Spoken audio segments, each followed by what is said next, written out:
Meus irmãos, vamos abrir a palavra do nosso Deus no Evangelho de Mateus, capítulo 9. Evangelho de Mateus, capítulo 9, a partir do verso 35. Esse é um texto, acredito, bem conhecido de todos, mas eu queria tratar do tema a partir desse texto. Às vezes aquele texto que é muito conhecido, que é muito falado e é tão óbvio, passa desapercebido, por incrível que pareça, as suas nuances, os seus detalhes. E dentro dessa perspectiva missionária, eu queria compartilhar algumas lições que nós aprendemos desse texto. Mateus capítulo 9, do verso 35 e diante, diz assim: Percorria Jesus todas as cidades e povoados, ensinando nas sinagogas, pregando o evangelho do reino e curando toda sorte de doenças e enfermidades. Vendo ele as multidões, compadeceu-se delas, porque estavam aflitas e exaustas como ovelhas que não têm pastor. E então se dirigiu aos seus discípulos: A seara, na verdade, é grande, mas os trabalhadores são poucos. Rogai, pois, ao Senhor da seara que mande trabalhadores para a sua seara. Vamos orar, irmãos? Senhor nosso Deus, Pai bendito e amado, nós te louvamos por estarmos aqui nessa noite. Te agradecemos pela tua palavra, que é lâmpada para os nossos pés, luz para o nosso caminho. Pedimos, ó Deus, que a partir da tua palavra e através da ação benfazeja do teu Santo Espírito, possamos todos nós nessa noite sermos edificados pelo Senhor. Usa, ó Deus, a palavra, as Escrituras sagradas para falar o nosso coração. Nós oramos assim em nome do Senhor Jesus. Amém, amém. Meus amados irmãos, esse é um mês de fato especial na Igreja Presbiteriana do Brasil. Eu não vou chover no molhado, não vou contar a história toda de novo, mas agosto é um mês especial porque marca o início, a trajetória da nossa igreja. De fato, é nesse mês, que nós temos o registro da chegada de Simonton, missionário norte-americano, que veio para o Brasil com o objetivo aqui de pregar o Evangelho. Já existiam outras igrejas protestantes, já existiam alguns focos, sim, já existiam. Nós tínhamos no sul do país os luteranos, de alguma forma, desde o Tratado do Comércio lá do Brasil Império, nós tínhamos a presença de alguns ingleses que por aqui passavam, vindo com os navios, e traziam então o capelão, aquele pastor responsável por aquela viagem. Se você for em Recife, você vai ter, por exemplo, ali não sei quantos aqui são pernambucanos, conhece bem Recife, acho que é na Cruz Cabugá, se eu não estiver enganado, o cemitério dos ingleses, por uma razão muito simples, porque no tempo do Brasil Império, a gente não era uma república ainda, cemitério, cartório, tudo isso, batismo, casamento, morte, tudo estava na mão da igreja oficial, da igreja que era a igreja oficial do Império. Então, um protestante, um crente que morria aqui não tinha direito de ser enterrado nos cemitérios normais, Então, você tem os cemitérios, em São Paulo você tem ali na Consolação, o cemitério dos protestantes, inclusive Simonton está enterrado lá, dentre outros missionários norte-americanos. E a despeito dessa presença de comportores que por aqui andavam, Simonton é aquele que de fato vem para pregar o evangelho para brasileiro. Antes dele, Robert Callen por aqui chega, poucos anos antes, pastor presbiteriano, mas funda aqui a igreja congregacional. Tinha tido uma experiência amarga na Ilha da Madeira, em Portugal, uma perseguição, quase morreu. E Simonton, ele inaugura de fato esse momento na história do nosso país, onde aqui chega um missionário com o objetivo de pregar para brasileiros e anunciar o Evangelho. É por isso que esse mês de agosto é importante para a gente, porque é justamente em 12 de agosto de 1859 que aqui Simonton chega. Fica uma dica aqui de leitura para os irmãos. Inclusive eu vi, alguém postou lá no grupo da igreja, que está numa promoção, acho que de 80% ou 70%, na Casa Editora Presbiteriana, um livrozinho chamado Diário de Simonton. Eu queria incentivar você a ler esse livro. Ele narra inclusive o dia que ele chegou na Baía de Guanabara, o dia que ele chegou no Brasil. Não é o diário completo, mas tem ali alguns dias, algumas pinceladas. É bem inspirador para a gente entender as nossas raízes, as raízes presbiterianas. Mas, obviamente, irmãos, que o espírito missionário, a ideia de ser um missionário, não está em 1859. O próprio Simonton, ele foi levado a fazer missões a partir de mensagens que ouviu quando estudante ali em Princeton, né, de Hodge, um grande teólogo daquela instituição, e larga tudo que tem. Ele era professor, se eu não me engano, já formado também em Direito, e ele larga tudo que tem e vem para uma terra distante para falar do amor de Cristo, uma língua que ele não dominava, uma cultura que ele não dominava. E a história das missões, não é? Se a gente for regredindo, a gente vai ter capítulos assim impressionantes. Eu queria também incentivar você, em algum momento da sua vida, por exemplo, ler sobre o movimento dos morávios, os moravianos. É algo assim impressionante. Para vocês terem ideia, só para eu dar um recorte, para vocês ficarem com vontade de ler essa história, tá certo? Do avivamento e da obra missionária dos morávios. Dois jovens, lá por volta do século XVIII, o movimento morávio está ali na região da Alemanha, né? Zinzendorf é o grande, o conde Zinzendorf é o grande patrono desse movimento. E esses jovens souberam de uma ilha chamada Ilha das Índias Ocidentais. O nome é mais ou menos assim, fica aqui no Caribe. E era uma ilha basicamente constituída de brancos que escravizavam africanos, não é? E que não tinha como você entrar nessa ilha.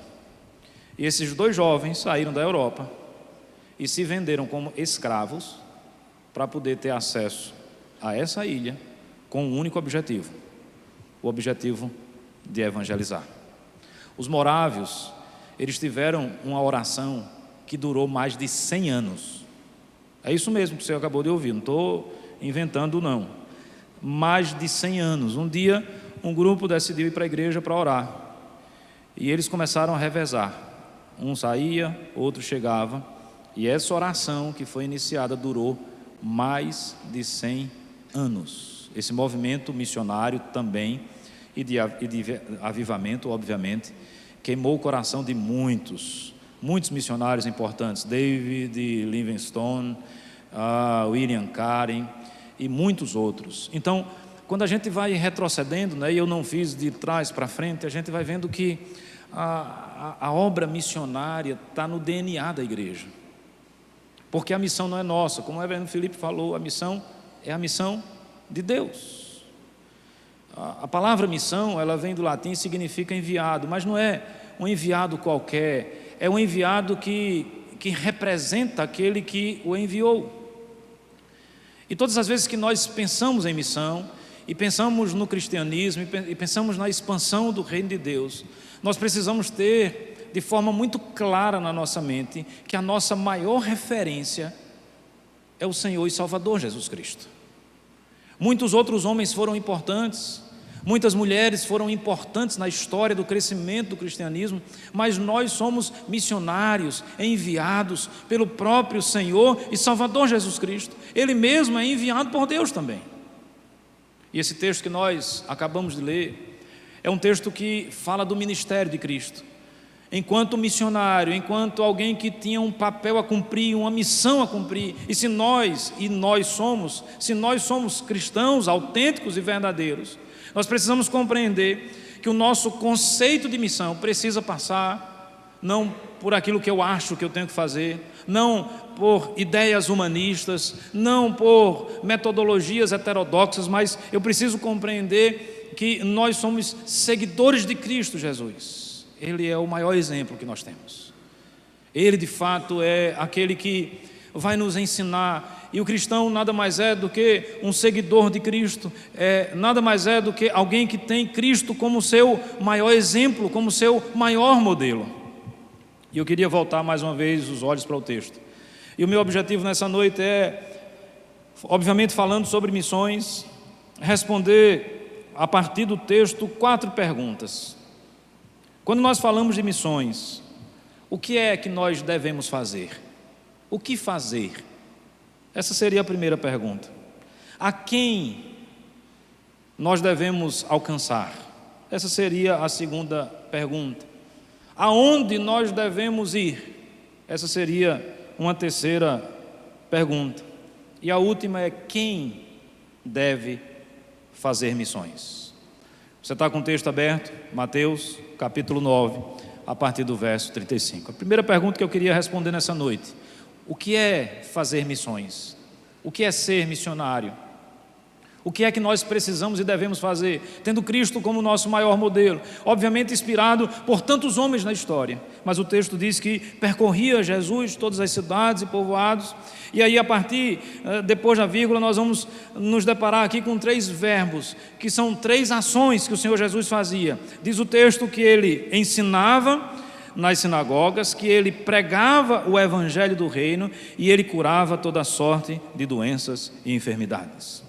O que é que nós devemos fazer? O que é preciso fazer? Qual é a nossa missão do ponto de vista do conteúdo, da nossa ação prática, do verbo que precisa ser desenvolvido? Nós precisamos ensinar, nós precisamos pregar e nós precisamos curar. Esses 3 verbos precisam estar presentes na obra missionária. Veja que o texto começa falando sobre ensino. E é muito interessante isso, porque o nosso primeiro campo missionário é a nossa casa. Esse é o nosso primeiro campo missionário. Às vezes a gente fala de missões, vem logo na nossa mente África, vem logo na nossa mente tribos indígenas. Existem as missões transculturais. Eu não estou menosprezando-as, nem dizendo que elas não são importantes, mas o primeiro campo missionário que nós temos é o nosso próprio lar, é a nossa própria casa. Quem vai ensinar ao filho a respeito de Jesus Cristo? Quem vai pregar ao filho a respeito do evangelho, a respeito da mensagem da cruz, senão o pai, senão a mãe? Essa é a nossa primeira responsabilidade, a responsabilidade de ensinar os nossos filhos. Mas obviamente que esse ensino, ele extrapola, ele vai para além da nossa família, porque a perspectiva e o objetivo, irmãos, é que nós possamos de fato influenciar o mundo. Lembre-se de Romanos capítulo 12, verso 1 e 2. Nós não queremos ser transformados pelo mundo, nós queremos transformar o mundo. A partir da transformação que foi feita, da metanoia que foi feita na nossa vida, na nossa mente e no nosso coração. E obviamente que isso começa na nossa casa, mas extrapola, vai além. E nós precisamos então, como missionários, como cristãos, como seguidores de Cristo, fazer aquilo que Cristo fazia. E o que é que ele fazia? Ele ia nas sinagogas e ele ensinava a respeito do reino de Deus, ensinava a respeito das Escrituras Sagradas, das promessas que tinham lá no Antigo Testamento, mostrando claramente que todas elas estavam se cumprindo naquele momento. Tem aquele episódio famoso, né? Jesus, ainda um adolescente, no início da sua adolescência, discutindo com os mestres no templo, e todos eles ficam o quê? Admirados com a sabedoria. Não vamos pensar agora, e esse não é o ponto. Você pode dizer assim: não, mas Jesus era 100% Deus, ou é 100% Deus e 100% homem. Ok, mas lembre-se de Filipenses, né? Ele se esvaziou dessa parte. O que a gente precisa entender aqui é que nós somos seguidores de Cristo. E como seguidores de Cristo, nós fomos enviados para o mundo. E nós fomos enviados para o mundo para cumprir a vontade de Deus, para cumprir a vontade de Cristo. E Ele, como sendo o nosso modelo, nos mostra aqui claramente aquilo que Ele fazia, ensinando nas sinagogas. A igreja do Senhor Jesus não pode perder de vista a importância do ensino. Meus amados irmãos, eu particularmente não faço diferença entre ensino secular e ensino cristão. Para mim, todo ensino é cristão. Não existe ensino secular. Tudo é cristianismo. Todo ensino, ele deveria ensejar como objetivo final a glória de Deus. E se não é, tem alguma coisa equivocada. Imbuídos desse espírito, nós vamos ter as maiores faculdades ou universidades que existem no mundo, seja na Europa, seja nos Estados Unidos, boa parte delas fundadas por religiosos, muitas delas inclusive por protestantes. Eu falei que Simon estudou em Princeton. Princeton é uma das maiores universidades dos Estados Unidos. Pertencia à Igreja Presbiteriana do Brasil, ó. Pertencia à Igreja Presbiteriana dos Estados Unidos. Obviamente que os desvios são claros, são inequívocos. Eu jamais mandaria e eu acho que o nosso presbitério também, por mais que fosse Princeton, né, um seminarista estudar lá para se tornar pastor, porque infelizmente há um século mais ou menos eles sucumbiram ao liberalismo teológico. A própria igreja que mandou o missionário para cá, Simon, a nossa igreja hoje não tem mais relação com ela. Talvez justamente porque em algum momento as pessoas começaram a negociar aquilo que a palavra de Deus de fato nos ensina, as verdades do Senhor.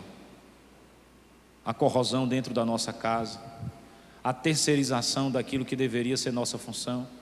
Se existiu algo que marcou e sempre marcou as igrejas, inclusive as igrejas presbiterianas no nosso país, é a ideia de que eu tenho a igreja no centro, de um lado eu tenho a escola e do outro lado eu tenho um hospital. Nós vamos ter a Igreja Presbiteriana do Brasil criando grandes colégios, grandes escolas. Não só a Igreja Presbiteriana, a Igreja Batista, Metodista, Luterana, as igrejas reformadas, protestantes, de um modo geral, independente dos desvios que existiram. Eu estou chamando a atenção desse espírito, dessa ideia de que nós precisamos entender que é nossa missão ensinar. Minha esposa é professora de História no colégio particular. Nós nos conhecemos no Instituto Bíblico do Norte. Ela se tornou missionária quando terminou o estudo lá. Eu fui para o seminário depois do Instituto Bíblico do Norte. E a Ariane trabalhou como missionária por muitos anos, por alguns anos. Depois casou comigo. Coitada, agora nem nome ela tem, ela só é chamada de esposa do pastor, não é? É comum essa perspectiva. E vez ou outra a Ariane chega lá em casa angustiada com o que ela tem visto na escola. E olha que ela é professora de um dos melhores colégios particulares aqui de Maceió, né? Assim considerado pelo menos. E às vezes ela diz: Digleito, eu não aguento mais, Digleito, não está dando mais. Eu até já disse a ela: olha, se quiser largar, larga, porque de fato é difícil mesmo. Mas deixa eu dizer um negócio para você. Você como professora é uma missionária aí onde você está. Talvez hoje, pensando assim de uma forma muito localizada, não tenha área mais nobre para você ser um missionário do que numa sala de aula. Um sistema carcomido, humanista, que despreza Deus, que exclui as verdades, que diz claramente que o mundo evoluiu e não foi criado por ninguém. Você imagina você tendo a capacidade de ser professor e fazer a diferença para aqueles meninos, e fazer o contraponto para aqueles meninos? É fácil? Não é fácil. Não tem obra missionária fácil, irmãos. Fazer missões é difícil porque é pregar a verdade num mundo caído, é falar de conceitos verdadeiros para um mundo que vive na mentira. Mas nós precisamos entender e compreender que aquele que nos enviou é o próprio Deus, e se Deus é por nós, ninguém será contra nós. Ele nos dá a capacidade, Ele nos dá a força, Ele nos dá a inteligência. O Espírito que age em nós não é espírito de covardia, mas é espírito de poder. E o poder se revela através das nossas ações. O texto diz que o Senhor Jesus também pregava, ensinava, pregava e curava. Mas Ele pregava o quê? Ele pregava o evangelho da prosperidade.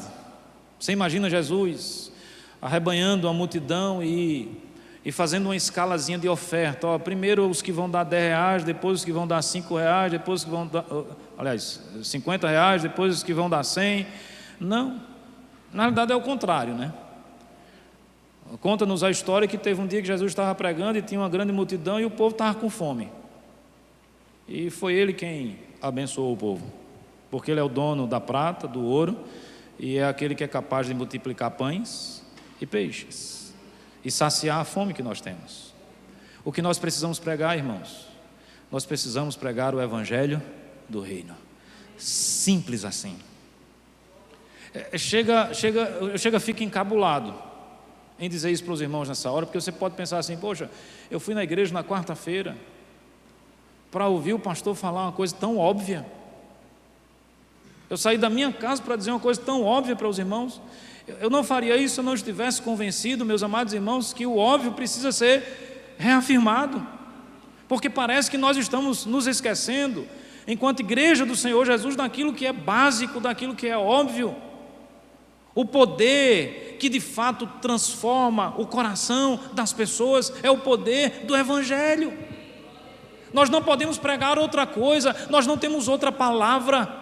Mesmo que um anjo desça do céu e pregue um outro evangelho, que ele seja anátema, amaldiçoado, maldição, sequer nós deveríamos receber essa pessoa, mas nós somos convocados, e essa é a nossa missão, a pregar o evangelho do reino. E o que é o evangelho do reino?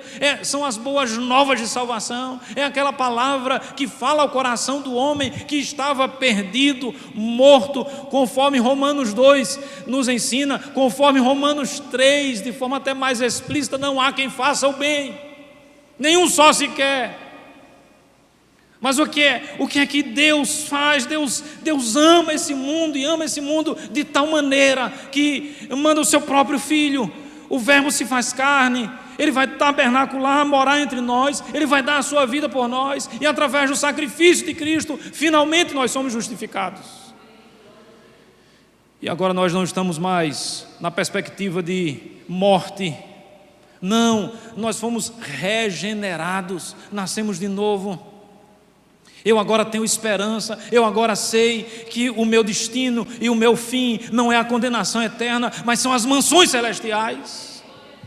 E por que isso, irmãos? Porque Cristo morreu por nós. Pronto, se você não sabia o que era pregar o evangelho, repita isso que eu falei, porque é só isso. Ou talvez você possa dizer o que aconteceu na sua vida, quem você era e quem você é agora, aquilo que Cristo fez no seu coração, a transformação maravilhosa do Evangelho. A igreja precisa pregar o Evangelho, mas a igreja também precisa curar. Irmãos, a igreja é instrumento de cura para aqueles que estão doentes, de cura para aqueles que estão necessitados. A cura aqui vai abranger tantas realidades.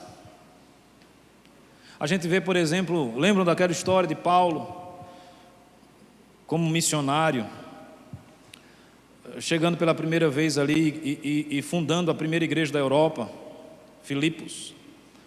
Ali 3 tipos de pessoas foram alcançadas: uma grande empresária, Lídia, vendedora de púrpura, que era uma tinta caríssima, é um pigmento que vem acho que é tipo um molusco, né?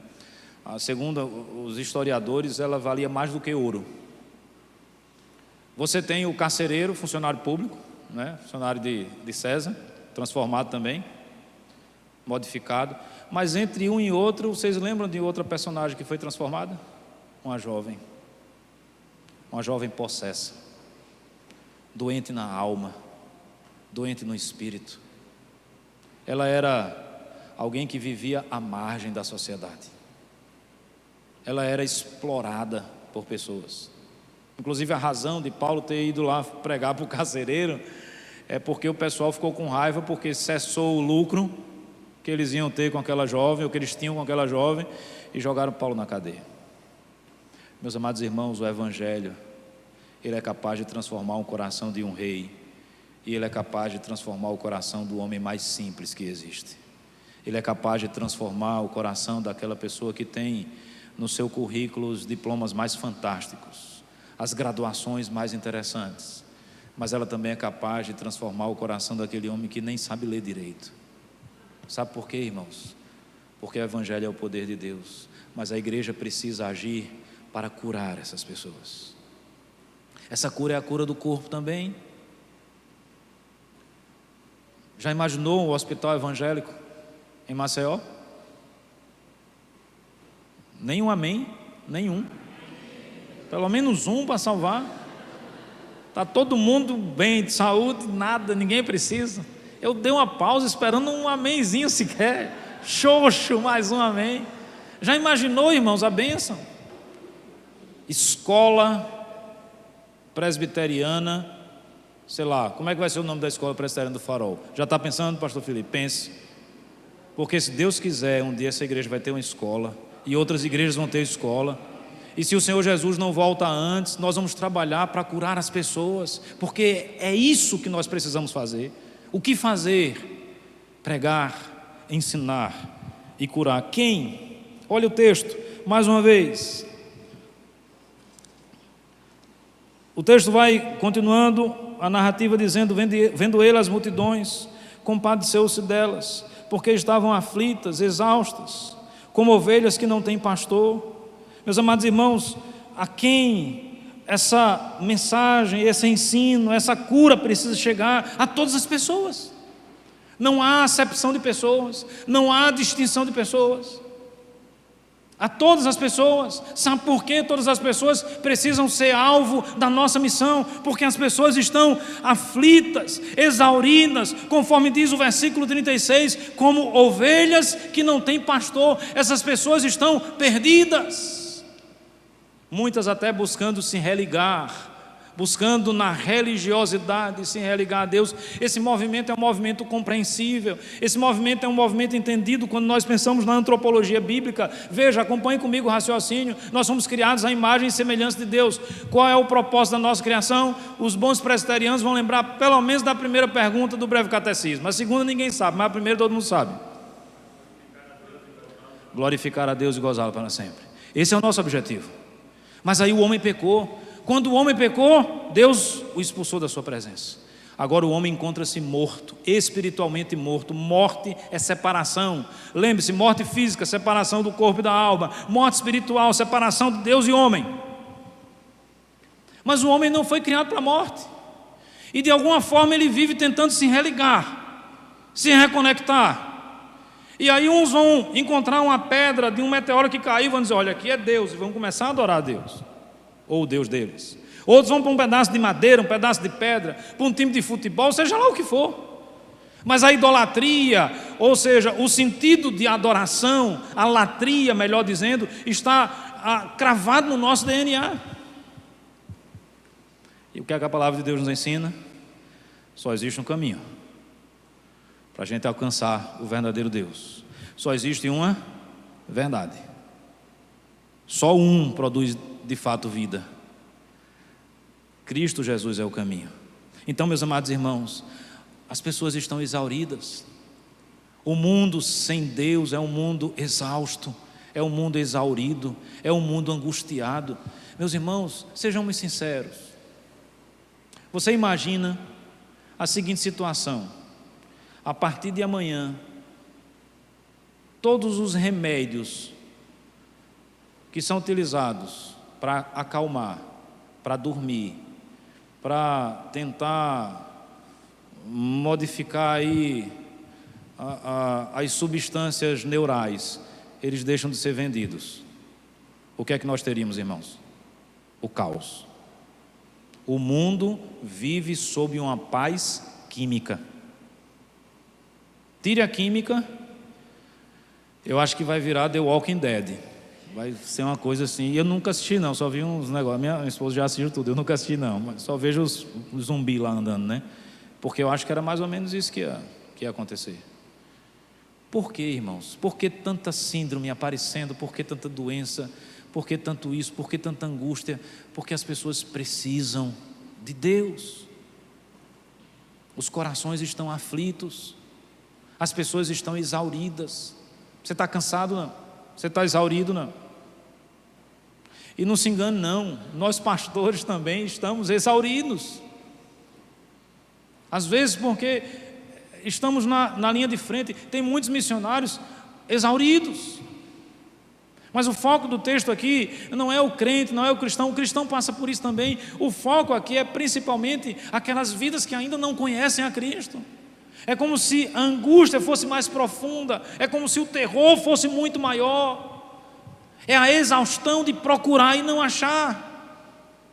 E não vão achar se não for através de Cristo Jesus. Então a minha função enquanto missionário é falar de Cristo para quem? Para todas as pessoas possíveis e imagináveis. Nós não seremos responsáveis pela conversão. Nós não temos a capacidade de convencimento de ninguém. Você pode ser o maior argumentador do mundo, você pode ter estudado na escola dos sofistas lá na Grécia Antiga, pode ter aprendido aos pés de Cícero e Quintiliano, você pode ser a pessoa mais inteligente do mundo, Você não vai convencer nem a sua esposa e nem o seu marido. Imagine outras pessoas. Por isso que Paulo diz: eu plantei, outro regou. Quem deu o crescimento? Deus. Quem convence o homem do juízo, do pecado? É Deus, é o Espírito Santo de Deus. Mas qual é a nossa função? Convencer? Não. A nossa função é pregar, ensinar e curar. Para quem? Para todas as pessoas. Aonde? Aonde nós devemos ir? Terceira pergunta. Jesus percorria quais locais, irmãos? Cidades e povoados. Veja, por mais que talvez o texto não tenha essa intenção, a gente não pode pensar a cidade aqui nesse tempo como a cidade que nós temos hoje, mas nós já tínhamos o conceito de cidade, cidade-estado, bem consolidado. Mas me parece que aqui, quando o texto fala assim, cidades e povoados, é como se ele estivesse dizendo todo lugar. As zonas urbanas, rurais, as cidades grandes, mas as cidades pequenas também, os lugares mais longínquos, as tribos mais distantes, os lugares mais inacessíveis que a gente possa imaginar. Veja, a gente poderia resumir aqui na seguinte perspectiva: qual é o nosso campo de atuação? O nosso campo de atuação é o mundo todo. O pessoal que trabalha com vendas, né? Representação comercial de alguma venda. Às vezes, não, qual é a sua área? Não, minha área é Alagoas e Sergipe. A outros dizem, não, eu faço só o interior de Alagoas. Outros, não, eu sou Pernambuco e outro pedaço de Alagoas. Não é assim? Não sei se tem representantes comerciais assim, aqui. Agora, tu imagina que o teu campo de atuação não é apenas Alagoas, não é apenas Pernambuco, mas é o que, irmãos? O mundo. Aonde tem gente, aonde tem alguém exaurido, aonde tem alguém angustiado, aonde existe alguém que está tentando se religar e não consegue, porque só existe um caminho para se religar a Deus, que é Cristo Jesus. Ali nós precisamos pregar o Evangelho. Foi esse entendimento que aqueles 2 jovens se venderam como escravos para vir para o Caribe, porque como alcançar aquelas vidas? Os irmãos percebem a convicção de que todas as pessoas precisam ouvir a palavra de Deus. Mas me permita aqui fazer a seguinte observação: às vezes talvez essa seja uma marca muito presente da nossa sociedade, do nosso tempo, do espírito da nossa época, onde a gente se preocupa muito com questões globais e não se preocupa com as questões locais, né? O pessoal quer salvar o pinguim que está lá não sei onde é que tem pinguim, se é Polo Norte ou Polo Sul. Agora, eu brinco na igreja lá que são os pinguins de Madagascar, né? Como se em Madagascar existisse pinguim. Eu estou preocupado com os pinguins de lá. E às vezes tem uma pessoa passando fome perto de você e você não se preocupa com ela. A gente está preocupado com uma coisa que é global e jogando lixo no chão. E jogando esgoto na própria rua nossa. Não é? De certa forma isso mostra um pouco a nossa hipocrisia, né? Geralmente esse tem sido um espírito da nossa época, porque a gente quer parecer bonzinho, a gente quer parecer virtuoso, não é? Então missionário, pastor, quem é missionário? É aquele que está lá entre os índios, ele também é um missionário. Mas o que a gente precisa entender é que todos nós somos missionários. E a gente caminha para a última pergunta: quem tem que fazer isso? Nós, eu e você. Aonde? Em todo lugar. Comece na sua casa, comece no seu prédio. Eu não sei quantos moram aqui em prédio. Eu acho que nesse último mês a fala mudou, porque janeiro, fevereiro, março, já morei em prédio, não moro mais, mas me diga se eu estou errado. A fala, janeiro, fevereiro, março, abril, quando a gente entrava no elevador e tinha lá um vizinho, era: nossa, que calor. Está muito quente, né? Agora mudou. Você viu que chuva? Nossa, choveu. Mês que vem, provavelmente volta a mesma frase, porque essa frase do frio está só agora. Que tal a gente mudar essa frase? e dizer assim: bom dia, Jesus te ama. Bom dia, olha, vai ter uma programação lá na igreja. Eu não sei se você tem alguma religião. Pastor, eu não consigo falar isso. Pastor, eu vou tremer. Pastor, eu não sei o que falar. E se essa pessoa me perguntar: meu irmão, maior é o que está em nós. Deus não nos deu espírito de covardia. Só fale. O resto é com Deus. Só diga. Não precisa se preparar para ir para as tribos. Se Deus levantar missionários que vão para lugares longínquos aqui na igreja, louvado seja o nome do Senhor por isso. Mas todos nós somos missionários, aonde Deus nos colocou. Tenho trabalhado lá na igreja, na classe dos jovens, um livro que fala da vocação, da nossa vocação, do ser humano enquanto instrumento de Deus nas áreas que Deus nos colocou, no trabalho, na família, na igreja, na sociedade como um todo. Tem gente no seu trabalho que precisa ouvir o Evangelho? Por que você não falou de Deus ainda para essa pessoa? Você tem parente que não conhece a Cristo ainda? Meu irmão, essa pessoa está angustiada, está exaurida. Talvez ela esteja tentando se conectar, se religar. Eu estou falando conectar e religar porque o termo religião significa religar, né? Ligar novamente. Mas só existe um caminho, e se a gente não falar o caminho, se não pregar, não é? Como ouvirão se não há quem pregue? Como crerão se não ouvirem? E como vão pregar se não forem enviados? Quão formosos são os pés daqueles que anunciam as boas novas. De quem são esses pés? São os nossos pés, somos nós, pregando o Evangelho do Senhor Jesus. Aonde? Em todos os lugares. A quem? A todas as pessoas. Comece na sua casa, comece no lugar, não é?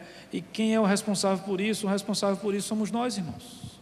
A Bíblia diz que os anjos anelam essa função, mas Deus deu essa função a mim e a você, e nós seremos cobrados por isso. Olha, irmãos, eu já pedi muito perdão a Deus de muitas oportunidades que eu perdi na minha vida de pregar o Evangelho. Como eu me envergonho disso. Pode não parecer, mas eu sou muito tímido. Na primeira aproximação eu tenho, assim, até eu conseguir falar e tal. Depois não, depois dá para viver tranquilo. Mas a primeira abordagem eu tenho muita dificuldade. Eu não sou aquela pessoa que vai sair na rua e entregar folheto e conversar com todo mundo e fazer isso assim como algo confortável. A Ariane, minha esposa, não. Se eu estiver no supermercado com a Ariane e ela diz: vou ver um negócio ali, e a gente se separa, eu tenho certeza que quando eu encontrar ela vai estar conversando com alguém. Tenho certeza absoluta. O poder de comunicação dela é muito forte. Então, ela não tem nenhuma dificuldade. Eu não. Eu me retraio, eu fico calado, não é? Mas a função é nossa. Então a gente tem que orar. Eu queria concluir a minha fala orando. Sabe por quê? Porque a constatação desse texto, que fala a respeito dessa ação do Senhor Jesus, ele diz algo que é uma verdade. É uma verdade, inclusive, para a realidade, pensemos aqui, da Igreja Presbiteriana no estado de Alagoas. Às vezes a gente diz assim: abrir uma igreja, plantar um trabalho, fazer isso, fazer aquilo outro. O maior entrave é o entrave financeiro, é o recurso, é o dinheiro. Não é. Estou dizendo que a gente é rico, não. Mas por incrível que pareça, esse não é o nosso maior problema. Sabe qual é o nosso maior problema? Gente. Sabe qual é o nosso maior problema? É ter quem faça. Aí o texto diz assim: a seara na verdade é grande. É óbvio que é grande, é o mundo todo. Haja seara, não é verdade? Quantos hectares de terra ser plantada que o bom semeador vai sair plantando a semente? Haja hectare. Os trabalhadores é que são poucos. Mas qual é a orientação bíblica? Ore e peça a Deus o quê? Peça a Deus trabalhadores. Nós estamos há quase um ano lá na igreja. Eu acredito que Deus já começou a responder devagarinho. Ele vai fazer no tempo dele. Nós temos orado a Deus que mande trabalhadores. E sabe como é que é a minha oração lá na igreja? Quando eu peço que Deus mande trabalhadores, não é só que venha gente de fora, não. é que Ele desperte os trabalhadores que estão com o talento enterrado dentro da igreja. Porque o que tem de trabalhador ocioso dentro da igreja, que recebeu dons, talentos de Deus, e esse talento está enterrado a 2, 10, 20 metros, e no dia que Cristo voltar, e no dia que o dono da seara voltar, mas com a orientação de Deus, com a orientação da palavra do Senhor para nós, igreja, ore e peça ao Senhor da seara.